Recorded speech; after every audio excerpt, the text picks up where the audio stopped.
সমাগত India club open tennis championship ২০২৪ scholarship money ধাৰ্য কৰা হৈছে ১,৪৮,৩০০ টকা।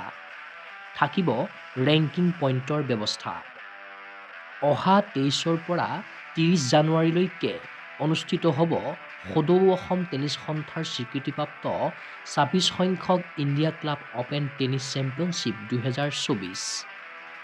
১০ বছৰ অনুৰ্ধৰ পৰা আৰম্ভ হৈ ৬০ ঊৰ্ধলৈকে বিভিন্ন বয়স গোটৰ শাখাত খেলুৱৈসকলে উজাৰি দিব শ্ৰেষ্ঠত্ব। খেলুৱৈসকলে এই টুৰ্ণামেণ্টৰ জৰিয়তে উন্নীত কৰিব পাৰিব ৰেংকিং পইণ্ট। তদুপৰি ট্ৰফী আৰু প্ৰমাণপত্ৰৰ লগতে এই চেম্পিয়নশ্বিপৰ বাবে ধাৰ্য কৰা হৈছে ১,৪৮,৩০০ টকাৰ স্কলাৰশ্বিপ মানি।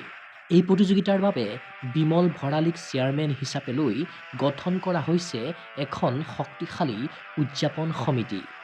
লগতে টুৰ্ণামেণ্ট ডাইৰেক্টৰ দিগন্ত ঠাকুৰ, সম্পাদক অৰ্ণৱ কুমাৰ শৰ্মা, টুৰ্ণামেণ্টৰ কোষাধ্যক্ষ সুৰেশ কুমাৰ বেৰিয়া, চিফ ৰেফাৰী পিয়ানুষ দত্ত লহকৰ আৰু কাৰ্যালয় বাহকৰূপে দায়িত্ব পালন কৰিব গৌৰৱ চৌধাৰী, কৌশিক তালুকদাৰ, তীৰ্থৰাজ শৰ্মা আৰু অংশুমান দাসে। ইফালে ২৩ জানুৱাৰীত অনুষ্ঠিত হ'ব লগা উদ্বোধনী অনুষ্ঠানত মুখ্য অতিথিৰূপে উপস্থিত থাকিব ১৯৬৬ চনৰ অৰ্জুন বঁটা বিজয়ী জয়দীপ মুখাৰ্জী। তদুপৰি বিশিষ্ট অতিথিৰূপে উপস্থিত থাকিব ভাৰতৰ প্ৰাক্তন মহিলা চেম্পিয়ন সুশান দাস, সদৌ অসম টেনিছ সন্থাৰ সম্পাদক অংকুশ দত্তৰ দৰে ব্যক্তি। শুক্ৰবাৰে গুৱাহাটীস্থিত ইণ্ডিয়া ক্লাবত অনুষ্ঠিত এক সংবাদ মেলত সবিশেষ জনালে আয়োজকে। আমি India club open tennis championship 2024খন 23rd জানুৱাৰীৰ পৰা ষ্টাৰ্ট হ'ব 30th জানুৱাৰীলৈকে। ইয়াতে আমাৰ বিভিন্ন এজ গ্ৰুপৰ খেলা হ'ব, starting from boys and girls under 10ৰ পৰা আপ টু এবভ 60 ইয়াৰ্ছৰ মেন্স ডাবলছলৈকে আছে। ইয়াতে আমাৰ চিফ গেষ্ট থাকিব mister Joydeep Mukherjee. He is also' an Arjuna awarded in 1966. He has also received Lifetime Achievement Award from International Tennis Federation in the year 2003. So he will be our chief guest, and we hope that this will give a boost to the tennis sports in Assam.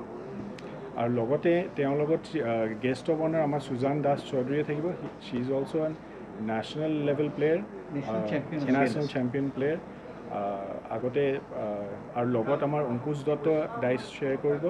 He is the general secretary for all Assam tennis association. আৰু ইয়াত বিভিন্ন স্পনচাৰ্ছ also' related. ইয়াত আমাৰ আছে Dalmiya cement আছে, NEEPCO আছে, মহিন্দ্ৰা আছে। এওঁলোক আমাৰ লগত বহুত ছাপোৰ্ট কৰিছে টুৰ্ণামেণ্টখন হোষ্ট কৰিবলৈ।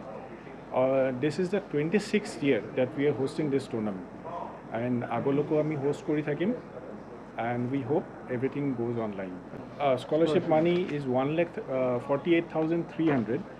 And প্ৰত্যেকটো ইভেণ্টত আমি উইনাৰ ৰানাৰ্ছ আপ চবৰ কাৰণে আমি দিওঁ। ক'ৰবাত 3,000, ক'ৰবাত এয়া থাকিব। স্কলাৰশ্বিপ মানি চবৰে ডিষ্ট্ৰিবিউট থাকিব, লগত ট্ৰফি চাৰ্টিফিকেট চবৰে থাকিব। আৰু this is a ranking tournament, so' ইহঁতি পইণ্টছো পায়। যোনে উইনাৰ্ছ থাকে, ৰানাৰ্ছ আপ থাকে, কোৱাৰ্টাৰ ফাইনেলিষ্ট খেলিলেও পইণ্টছ পাব। চ' ডেট তাহাঁতৰ গোটেই অল আছাম লেভেলৰ কোন টপ চিট, কোন second seat, third seat, that could be determined later on. So' এইটো থাকে। So' we are really proud to host this tournament. আশা কৰোঁ চব লাইনত ভালকৈ হ'ব গোটেইখিনি। আৰু 23rd অ'পেনিং চেৰেমনি আছে 4 PM পৰা। আশা কৰোঁ আপোনালোক চবেই আহিব আকৌ 23rd। ক্লোজিং কেতিয়া হ'ব, টাইমটো সেইটো আমি পিছত আপোনালোকক জনাই দিম।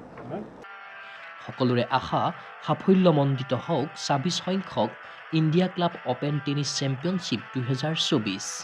এনে প্ৰতিযোগিতাৰ আচলত ধৰি বহুদূৰ আগবাঢ়ি যাওক অসমৰ টেনিছ প্ৰতিভা। ভিডিঅ' জাৰ্নেলিষ্ট জমান ৰভাৰ সৈতে চিন্ময় বৰাৰ প্ৰতিবেদন, গোগো স্পৰ্টছ এনি।